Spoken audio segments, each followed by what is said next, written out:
I would probably say that happiness doesn't depend on what happens around us, but it happens inside of us. And it's measured by the spirit of how we meet the problems in life.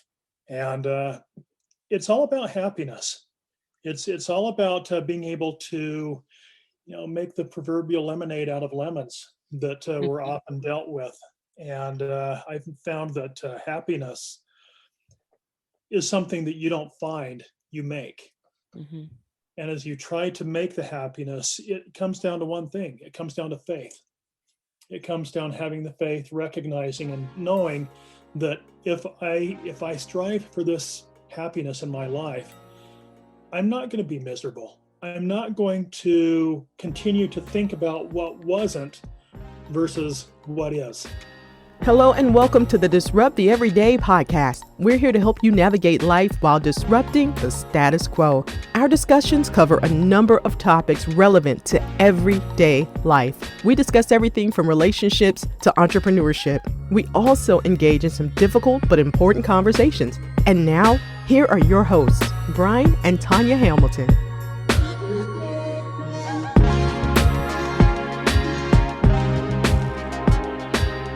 Welcome to the Disrupt the Everyday podcast. Today we are joined by Annette and Mark Anderson. Annette and Mark, thank you so much for joining us. Thanks for having us. We're glad to be here. Awesome. We're glad to have you. And you know what's coming next. The question I love to open with, who are Annette and Mark Anderson? Wow, as we're looking at each other to see who's going to start this, but I'm going to start. Annette and Mark Anderson have been married for 38 years. And we're best friends. We have gone through some challenging times in our life that actually have brought us closer together because of those experiences. We're the parents of 4 wonderful children, and we now have 4 grandchildren. And we just love adventures. We love doing things new. We love looking around and helping others in their life's journey to have hope in life, because throughout our experiences, we weren't left alone.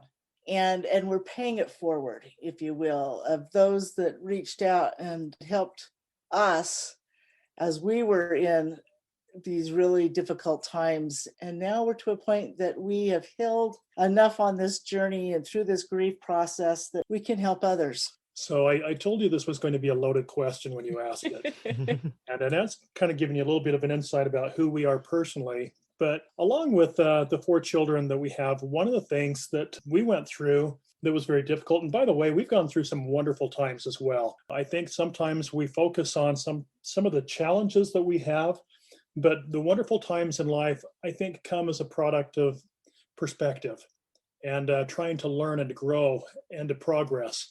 And one of the things that we learned is how to deal with grief. We had a 21-year-old son that was diagnosed with a brain tumor in the 3rd grade. And we were able to work with him through different medical advances at the time until we lost him from the effects of that brain tumor about 10 years ago. And so our story encompasses a lot of grief, but it also encompasses a lot of happiness that came from learning how to deal with that grief. And one of the things that we did just a few years ago was to establish a couple of organizations. We love to hike. We live near the mountains, and hiking is a daily thing for me every morning. And there's if you've ever been on a trail hiking, you'll see a stack of rocks. And those stack of rocks designate where the trail is. And they're often referred to as cairns, cairns. And cairns will give you an idea that maybe someone has been there before. Someone has trod that path before you have. And as they've done that, they've set those markers so that maybe you don't have to go through the same pitfalls. And that's one of the things that Annette and I have tried to do, is to help others as they're dealing with the grief in their life so that they can navigate those pitfalls in a productive way. Another thing about us, we're not quite finished with our answer here, you guys, is that, and I love this about you too, is that we laugh. We learn to laugh amid the hard times too, not just with the good, but with the difficult. And it was something that people really some people were uneasy about, because they thought, how can you laugh when there's such a hard time, going on? And I remember saying, this is how we get through it. The laughter is what helps the stress. It helps us be who we are as a family. And so we learn to do things our way too.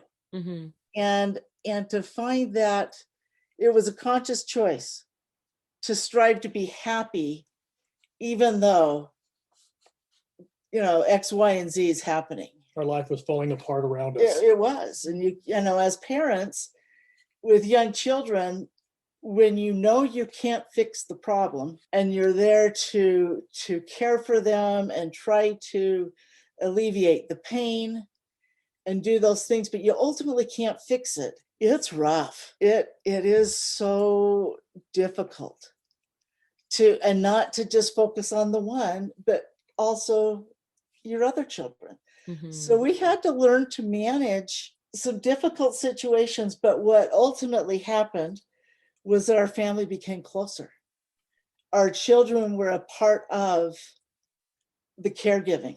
Everything, it was our family did this. It wasn't just me or just Mark, but all of us as a family took our turns and did our best. And I think that's why today we're as close as we are. And that's why our children have the ability to see the one.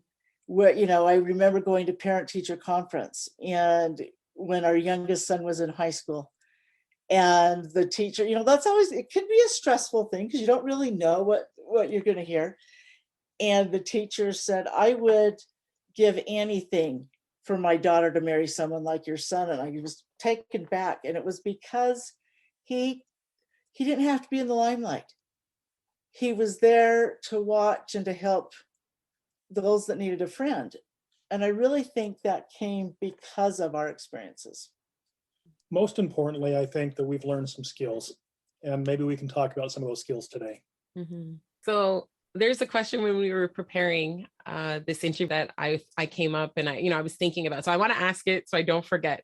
And you had brought it up, challenging times, but it actually brought you closer together. So I think of, so many parents, one, who have lost children, two, who are, who have a child who was born with, some really severe disabilities, right? Or who, as they get older, have now been diagnosed with leukemia, just so many different illnesses. What happens and what can you say to encourage people when, as a couple, you don't deal with those challenges at the same time? Oh, that's a great question. Or the same way, I guess. Yeah, it's a great question. And we laugh because we know what our answer is going to be already. Okay, good. Sometimes you just don't deal with it. Okay. Sometimes it's so difficult. But one of the things that we've learned throughout the years is the importance, number one, of vulnerability. And number two, the importance of being yourself. And that's part of vulnerability, is being yourself. Because so many times, I don't know how you were raised, but I was raised in an atmosphere where if something went wrong, you kind of brushed it under the rug. You didn't want other people to see what was going on that might be looked at a little bit differently. And so we have to be a little bit more vulnerable. And it took me many years to recognize that my vulnerability was hindering, my lack of vulnerability was hindering my growth. But then we learned something important a couple of years ago, didn't we, Annette? We really did, is that it's okay to do things differently. Specific to grieving here is that we grieved completely differently. Okay. Now, when, the question is, when you're in the middle of this, how did we do it, right? And we were different in how we handled that day to day.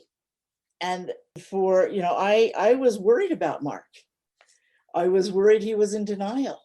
I was worried he wasn't really seeing what was happening with our son, and that, what's going to happen? I kept thinking, what's going to happen to him when he dies? Because he's obviously getting worse. And the reality is he did see that he was getting worse, but he couldn't talk about it. And so for our listeners, if you could just talk and learn to talk as a couple, it would really eliminate a lot of that heartache and that concern, because I was so worried about him and what would happen. Mm-hmm. And our other children were worried about Dad and what's going to happen, because isn't he seeing this?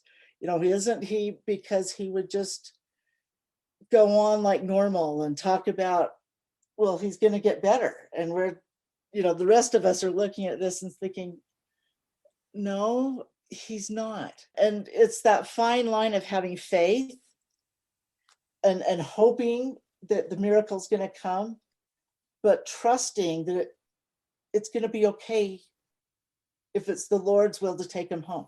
Mm-hmm. Mm-hmm. Faith, hope, and charity. 3 very important words right there. And sometimes I think that we think that faith and hope are the same thing, and sometimes they're not. Sometimes it's having the faith that, as Annette said, that the Lord will take him home and everything will be okay. The hope is that doesn't happen. But we have to put ourselves in alignment sometimes with God. Mm-hmm. Sometimes we look at things. I think of the Old Testament for your Christian listeners there. I think of Daniel in the lion's den. Now remember that God didn't save Daniel from the lion's den, but he saved him in the lion's den, and he saved him in a way that he was able to get away. The same thing with the New Testament with Christ when he would talk about sailing and being on the sea. We're not saved from the stormy seas, but God saves the sailor. And that's what we have come to recognize over the years, is just how important it is to put our faith in maybe a higher vein. Mm-hmm. So you talked, a little bit, Mark mentioned this, of what we've learned in the last few years. And I wish we would have known this 10 years ago. And that was simply that how I needed to grieve was perfect for me, and I was doing it right. And how Mark needed to grieve and was grieving was perfect for him, and he was doing it right. But I wanted her to grieve like me, and she wanted me to grieve like her. And so it was this, there was a little bit of conflict, if you will, because we kept thinking, what is wrong? It was like, what's wrong with you? Why don't you see this and do that? But so it took us really about 8 years to figure that out. And what a lesson that would have, again, alleviated a lot of heartache if we would have understood. Mm-hmm. There's no perfect way. There's no right or wrong. Right. We just need to be willing to walk through that, mm-hmm. and be willing to hold our partner's hand as they walk through it. And even though we're walking and it looks very different for each of us, that we're going in the same direction. And I mentioned the importance of being one another's best friends.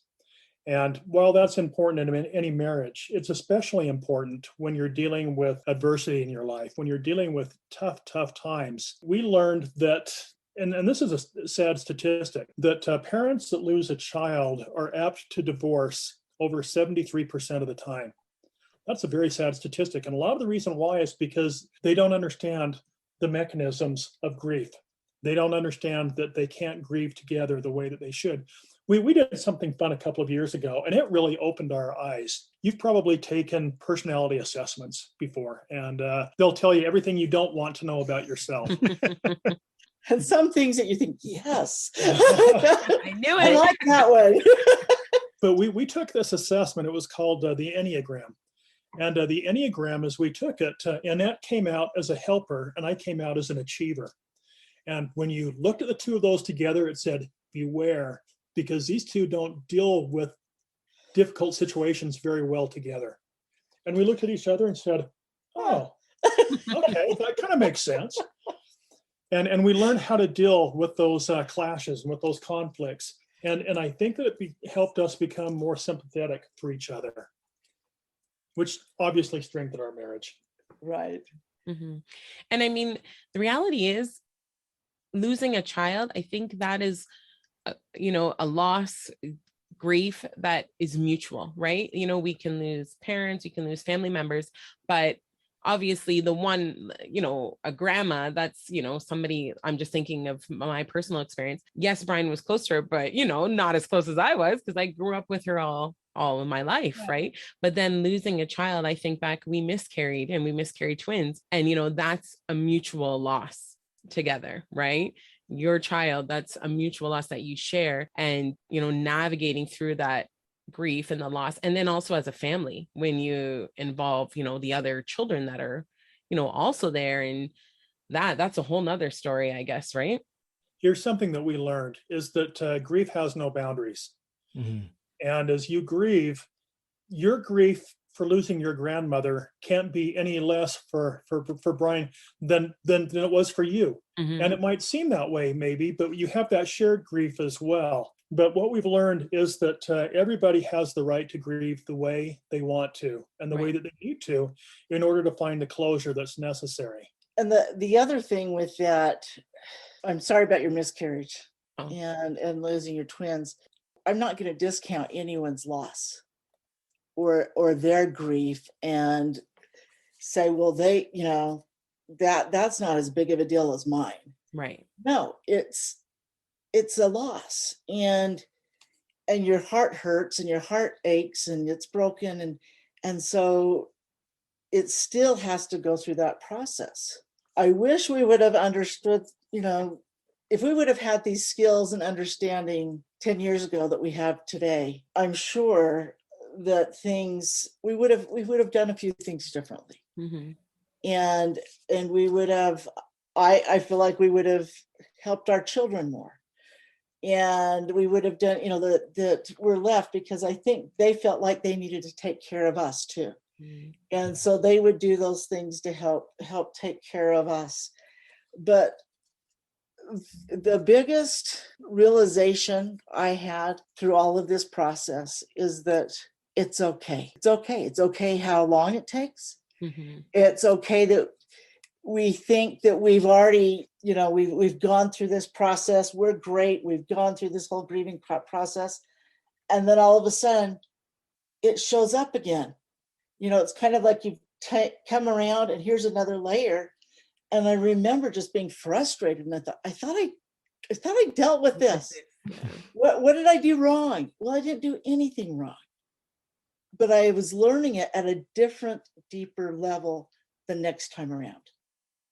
Let me add one thing to what Annette said there as well. And that is what we're not saying, and what Annette isn't saying, is that we would have grieved any differently.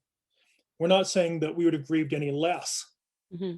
What we've learned along the way is that feeling is important regardless of what that emotion is. Whether it's we all want to go to the amusement park and have a great time and eat cotton candy and go on the Ferris wheel.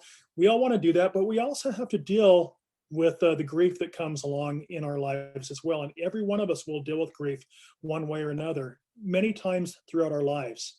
And what we've learned is that we can't go around grief. We have to go through grief. And when we go through grief, we recognize that there's different zones. And you have to be really, really careful. For example, if you were to ask yourself, what did I want to become by the end of COVID-19? You might say, well, I would hope that I became a little bit stronger. I would hope that I was able to be resilient. I hope that I didn't get COVID-19. We have all these hopes there, but when it happened, there was this automatic and immediate fear zone. We were in the fear zone. Oh no, what's going to happen here? I'm going to go to Walmart and buy all the toilet paper up. And that's what happened, is people just were really afraid of what was going to happen. You got mad more easily. Your emotions were more around fear and anger than around rationality. And then what happened is that there was a little bit of a learning zone. And this is what happened to us as well in the loss of our son. In that learning zone, we learned to identify our emotions. And part of identifying our emotions came from seeing professional help, quite honestly. I think it's important to recognize that very often, as Annette mentioned earlier, we can't do this by ourselves. Whether it's professional, whether it's through clergy, whether it's through community, neighbors, family, whatever the case might be, we have to recognize that this is not something that we can do by ourselves. For me, I was almost scared to death to tell him I needed to go get some help. Mm. I knew inside that I needed help. I couldn't do this on my own anymore because I felt like I was treading water and I was exhausted and I really didn't have anything left and I didn't want to sink. And so thankfully I had that desire to live and to not sink. And we all have to go through that process, however it looks. And I didn't have the resources. I didn't have the tools. I didn't have the understanding that I needed to help me to heal. And for me, this grief brought up other things that I had swept under the rug that I didn't want to look at. I didn't want to take care of. I didn't want to deal with. And so it became a process, a journey. And it was this step by step. And it took Mark a while, to, is concede the word that you would come Probably to therapy? So. because in our thoughts, only weak people go to therapy, right? Mm-hmm. That's how a lot of times we thought when we were growing up. But that was a very important time because we were out of the fear zone at that point. We were doing better. We were into the learning zone, and that we were recognizing that we were doing the best that we could do. But then the important zone that came up after the fear zone and the learning zone was the growth zone. And that's the zone that I think that we're in right now. The growth zone is being able to look at ways to adapt, recognizing that change will happen and it's okay. That sometimes the best consequences that come from change are very positive. And sometimes we don't realize that reinventing ourselves can be a very positive thing. So we're in the growth zone now, I think. We live in the present. We focus on the future. We recognize that there are those that are dealing with pain, and we try to be more empathetic. I know that I'm more empathetic, and I know that Annette's more empathetic as we talk to others that are dealing with loss. I believe that one of the gifts of all of this is that I can see the pain in others now. And I don't want them to be alone. And honestly, that's why we do what we do. That's why we have become so vulnerable. That's why we share these thoughts and feelings on podcasts and through our social media accounts. It's all about hope. It's all about that you're enough. And all the things that that we feel inside, and we put the pressures on ourselves of being broken or whatever the case may be. And we're trying to make a difference in the world, that there's hope. But we're doing it together. And that's the And key. it's been amazing to do this together. I love the quote by Jeffrey R. Holland, author. He said that marriage is the most trusting step in any human relationship. He said it's a real act of faith. The very nature of the endeavor requires that you hold on to each other as tightly as you can and then jump together.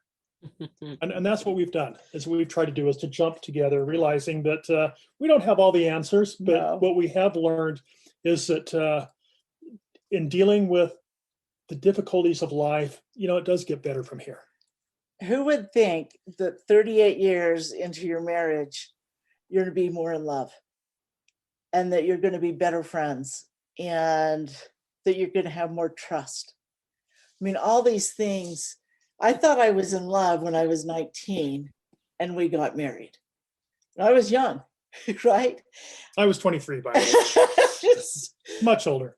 But I thought I was in love, and I was in love. But if I compare that love then to now, it was a smidge, and but it's through these trials, it's through these boulders that we've climbed, and the things that we've done, and the heartaches that really have brought us together. Actually, I'd like to kind of unpack marriage a little bit, because again, you guys are 38 years in the game. We're 24 years behind you, so we've got some catching up to do. So we're hoping we can benefit from some of the wisdom. But I'm gonna ask you to play a bit of a game here with me. Now, if you can go back to, in your mind, go back to the day before your wedding. So you have a chance to have a conversation with 19-year-old Annette and 23-year-old Mark. What advice would you share with them to prepare them for life together? Oh, I love that question. I would tell myself to grow up. That's what I would do. That's the first thing I'd say is grow up. But you know what? You don't grow up. It's an adventure together. Mhm. And you know, as much as I know now, at almost being 60 years old, I can't say that I would have done things a lot differently, because you have to go through those trials. You have to go through those different corners, and some days are going to be wonderful days. Other days you're going to get that pink slip at work, and they're going to say, "Hey, you're out of here. Thanks for the 20 years that you spent with us." And those days are going to happen. But if I were to go back and give myself some advice, my 23-year-old self some advice, I would say, be patient with yourself. Take the time to smell the roses. Take the time to enjoy life the way that life was meant to be enjoyed. The pressures of life, the difficulties that we deal with, they're going to come and they're going to be there. But don't lose a lot of sleep realizing that everybody deals with these types of issues, and you're not unique in the fact that you're having to go through these problems by yourself. The other thing I would tell myself is lean on others. That's not a weakness, but to lean on others. You know, I think it's important to, I would have probably sought more advice from my father and my mother. I would have known that they had a lot of wisdom. And I do know they had a lot of wisdom, but the older I get, the smarter they become. Mm-hmm. And so those are the things that I think I'd probably tell myself more than anything else. Just be cool. Just enjoy. For me, I think I would tell myself was, I don't have to be perfect. I don't have to be the perfect wife. I don't have to be the perfect mother. I don't But she have to is. be that perfect housekeeper.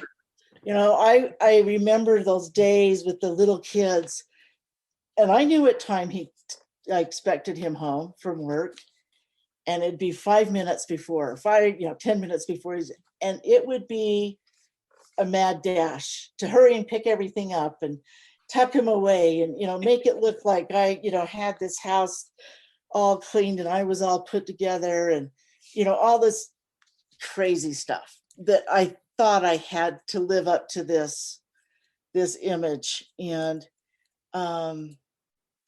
he loved me for me. He loved me for trying my best. Mm-hmm.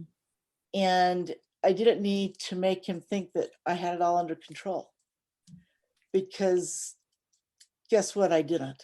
And when he saw through that, which I don't think took too long, he also started doing more to lighten my load, or to help me to go and to do things for myself and have a break, being with the kids all day and taking care of them.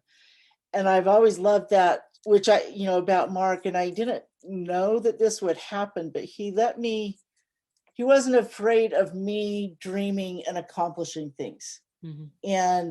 And so he always let me kind of not be your typical wife and mother. I've always had a business. I always had, it was there to solve a problem. I just remember when we were newly married a few years and he was still in school, and we had a baby, and I didn't go back to work after I had a baby, because what I was making pretty much I would have spent in, daycare. Mm-hmm. And I wanted to be home anyway. And his summer job, it was pretty tight, because he didn't work during the school year. He was trying to full time and let's live off of this.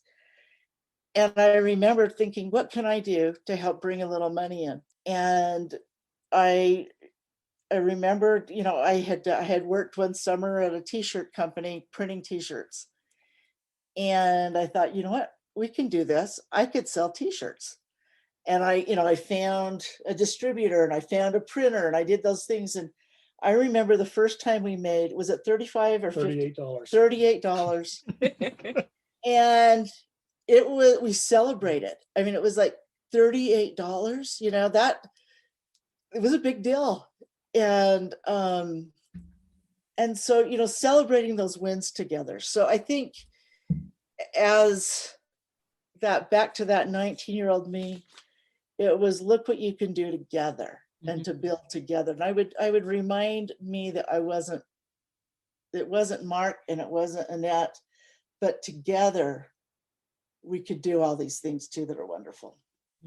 I love that, because that's really how we live our life and how we work our marriage too, right? Like Brian's wins are my wins and vice versa, right? It's not a competition, because when you're doing things together, that means you're going to get to the end result even faster, right? And if you're, right.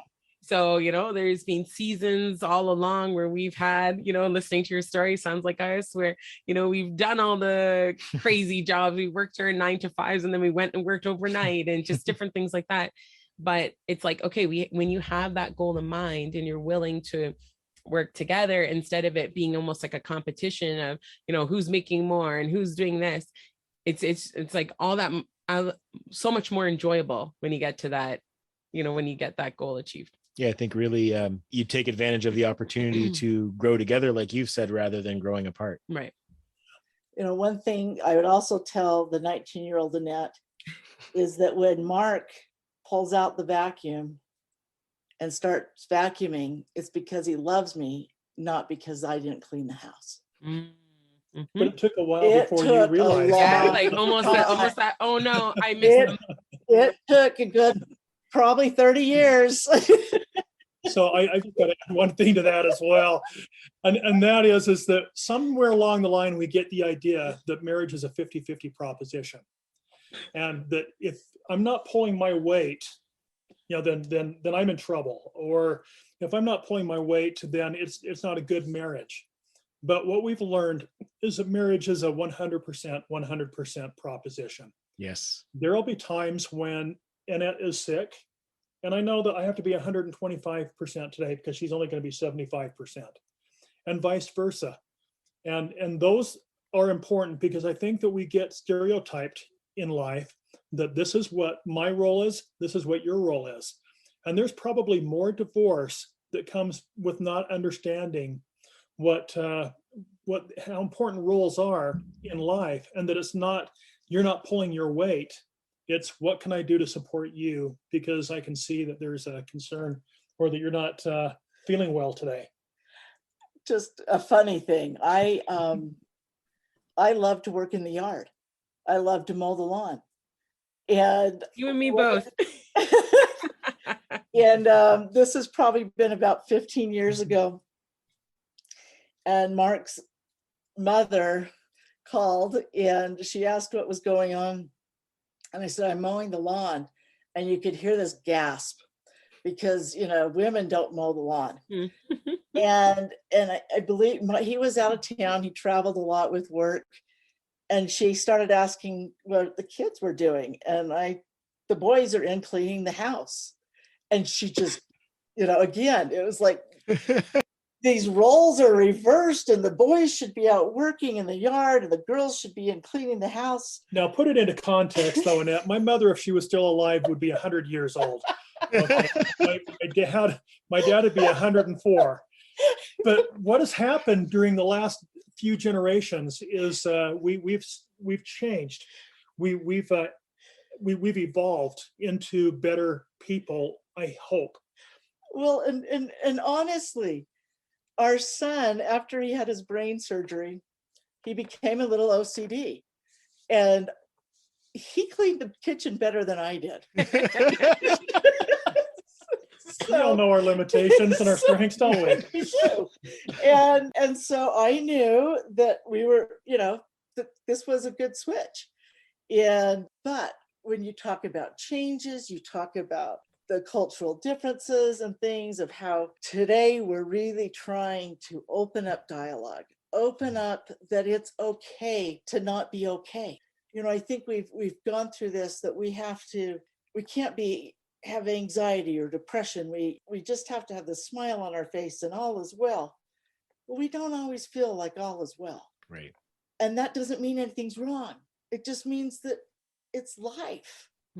Because with some trauma that you deal with in life, things will never be the same. And there's not a day, it's been 10 years since we lost our son, but there's not a day that goes by that we don't have multiple thoughts throughout the day of him and his life and the loss that we've experienced. But when we're dealing with any kind of a loss, regardless of what that loss is, it's again about perspective. And we have really tried to find happiness sometimes where happiness can't be found or is very elusively found. And I had a kind of an interesting experience one time.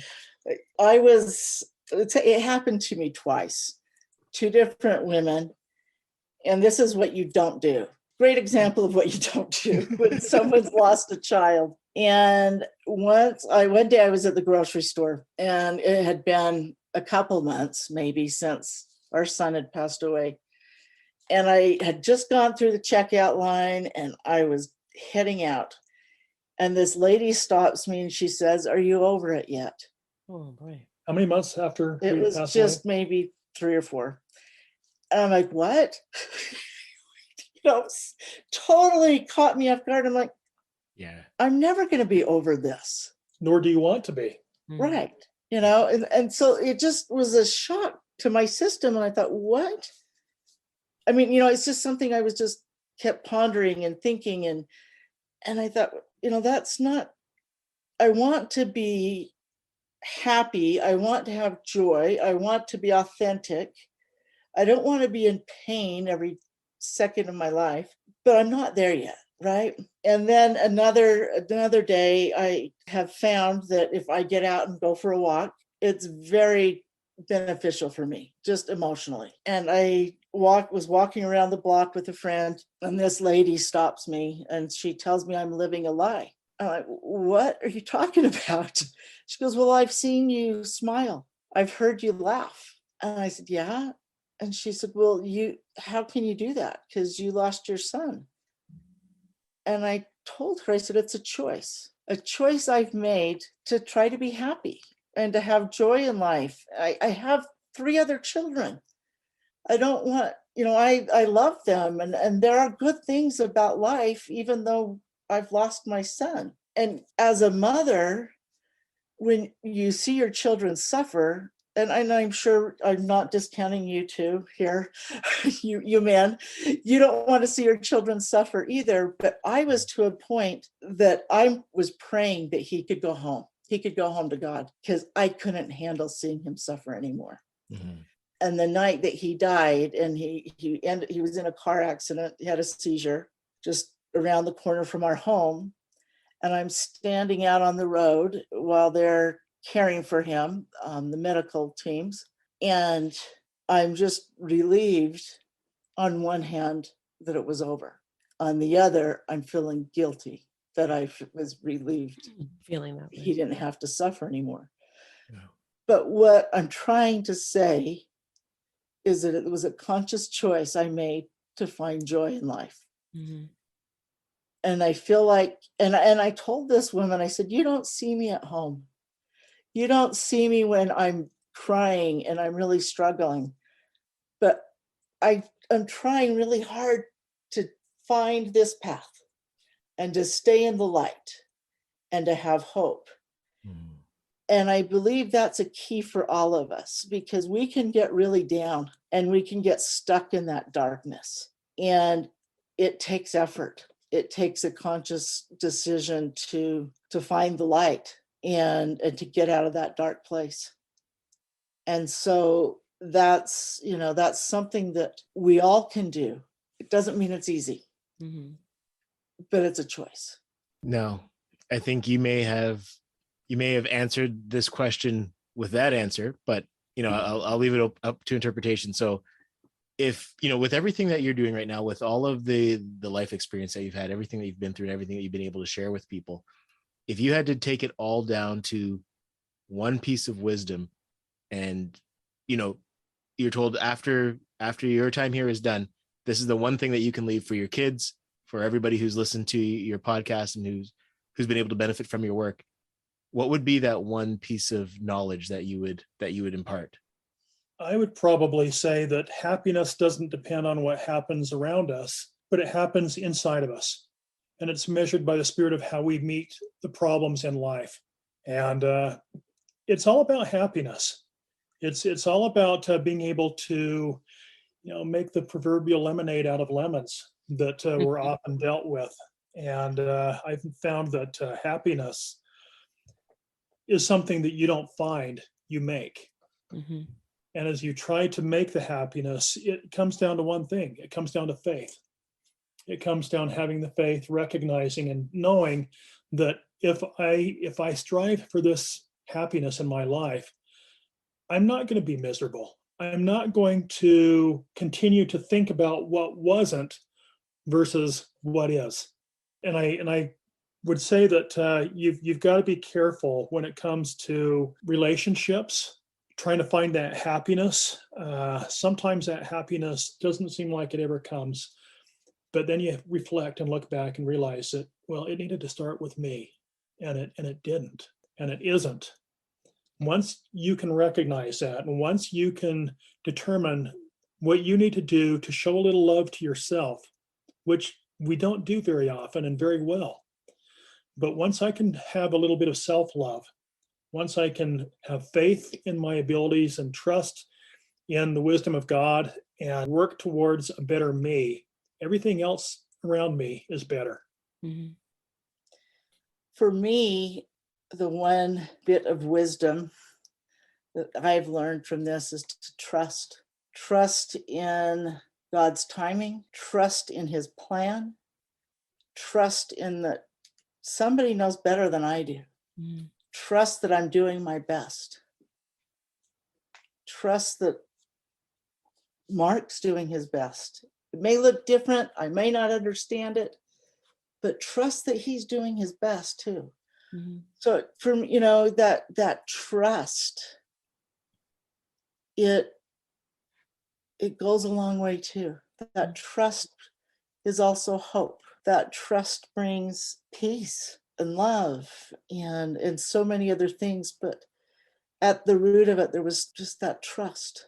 You know, when you talk about the trust brings happiness It does. as well, and it allows us to find the peace that Annette speaks of. One of the poems that I really love is it says, "We have to believe in happiness, or happiness never comes. We look beyond the clouds and see the shining sun. We have to believe that the buds will grow, believe in the grass below the snow. That is the reason a bird can sing on the darkest day. He believes in spring." And we have to have that faith. We have to be able to believe in spring. We have to believe that that this season, we look at seasons, and we were talking before the podcast that we both live in a time or in a place where we have 4 seasons. We look outside, and we're having a heavy freeze tonight, and all those beautiful colors of flowers that we planted this spring and that we enjoyed all summer will soon be gone. We'll wake up tomorrow and those colors will be gone. But we have to recognize that everyone has seasons. We have seasons, and metaphorically, the seasons that we're talking about are seasons in life that allow us to have the faith and the trust necessary to be able to wake up tomorrow and realize that today's a new day. I love that. And when you were saying trust, I'm like, with trust comes peace. I'm so glad you mentioned that, because I totally agree with that. Just being mindful of time, there's a couple things I want to still talk about. So can you guys touch a little bit about support systems? So there may be many of us who, haven't lost a child. I mean, we all have gone through some type of grief, but what can friends and family do for people that are going through, a loss in their life? That I think sets and did set a tone for the rest of our lives as to what we should do in order to help those around us that are dealing with trouble. Because very often, we don't know what to say, so we don't say anything. Right. And we know that that's not the right way to go. So please share. So for me, that summer before, well, for a few summers actually, I had been helping with a church camp for girls, 12, 13-year-old girls, that they'd get up into the mountains and go away for, a week for the summertime and just camp.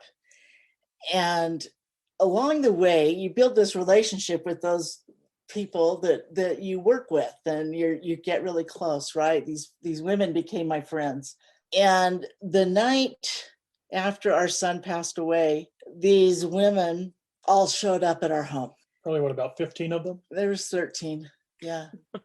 And they came in, and honestly, they didn't have to say a word. They just came and they opened their arms and they held me.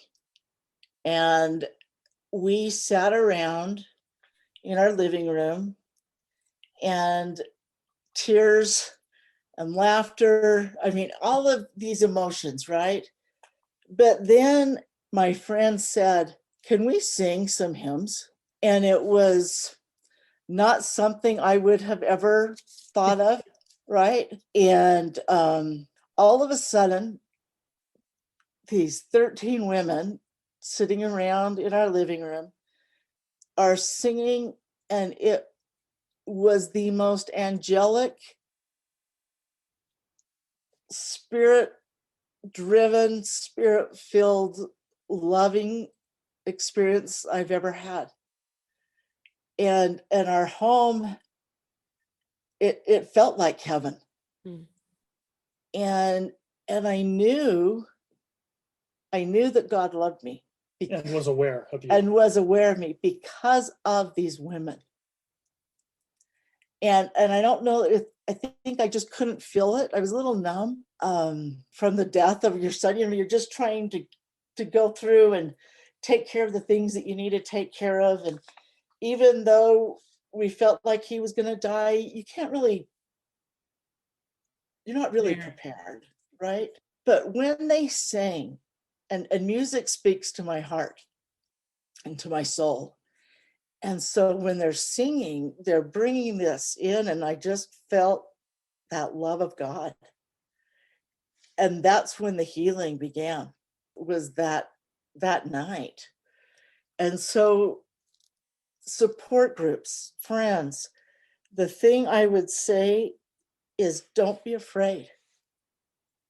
Don't be afraid to reach out. Mm-hmm. Just be you and love them. We had friends that didn't forget us. I mean, you have a lot of people that come around, you know, soon after the death, but then it kind of drops off. Right. And I remember another friend that we didn't do a ton of things together, but our kids were in school together. And I got this card in the mail, and she said, I've lost your phone number. I want to come visit. And so she left her email on this card. So I sent her an email. And that afternoon, she shows up at my door, on our doorstep after work. And every Tuesday for over a year, she stopped by after work because I needed her. I needed someone who just I could trust, and it didn't matter if I was happy or sad. And so again, there's no timing. There's no timing of that healing and process. And so listeners, I would say, if you have this thought or this feeling that you need to reach out, do it. That's God speaking to you and needing you to be his hands. I couldn't agree more with that. A text, whatever it is, a casserole, whatever you need to do, showing up. Yeah. Thank you for sharing that. You're welcome. Okay. So we talked about carrying the load. I would love for you to share more about what that is. Okay, I'll do that. Cairn the Load, we have two sister companies, Cairn the Load, CAIRN, the Load. We have over 90,000 podcasts, but Instagram. I saw that. We're right up there. We're not quite at 90,000. And the interesting thing is that we try to have a thought every day that is inspirational, that will help people. And, for us, it's all worthwhile. We don't monetize this, but it's all worthwhile for us because we hear of people's circumstances. We hear of their experiences. And Cairn the Load is a very important part of what we do. And then our podcast is called Trail Angels. A trail angel, like a cairn is a physical thing, a stack of rocks to help people know that you've been there before. Someone has been there before to mark the trail. And that's what we're trying to do, is to mark the trail for others, to realize that life is going to have its ups and downs, and it's going to have its rocky places. But if you take this road, it might be a little bit easier. And then the our podcast that we absolutely love to do every week, Trail Angels, the same thing. A trail angel is one that has gone on the trail before, who has left things, maybe left water or candy bars for the weary hiker, traveler that's traveling behind them. And I've been on many hikes where I've found a stash of candy bars with a note on it saying, "We hope you enjoy these, enjoy the beautiful trails of Utah." Or maybe you're at the drive-through, and have you ever come up and they, instead of telling you how much you owe, they say, "The car in front of you paid for it." Mm-hmm. It's that paying it forward. Mm-hmm. And we've got some exciting things happening and in the works to pay it forward and to all be trail angels in our lives. We've also have opportunities on there where we're creating this community of hope. And we really can make a difference in this world where we seem to, we turn on the news and it's just a lot of sad heartache. And we want this to be a place of hope. Not that we don't talk about hard things, but we want there to be hope in the hard thing. And so, again, we would just love people to follow us. We've got some fun things on our websites. We have a gift of a free workbook called Finding Me. I think we get lost in life. We don't know who we are. And, things like that we just want to help the one on this journey in life to have that peace and hope in their life. It's about finding that sustaining purpose in life. Mm-hmm. That we all Totally need. agree. Oh man, well, this has been a great conversation. It's been up, it's been down. I got teary-eyed and all of that stuff in between. But so we will have your website air this episode, and so you're on Instagram. Can you share your handle and we'll have it on as well? At Cairn the Load. Perfect. Well, thank you so much. We really appreciate the time that we've had to chat tonight. Thank you. Thanks for listening to the Disrupt the Everyday podcast. For more ways to listen, connect with us on social media. To be a guest or to partner with us, check out our link tree at Disrupt the Everyday. Join us next time for more ways to disrupt the everyday.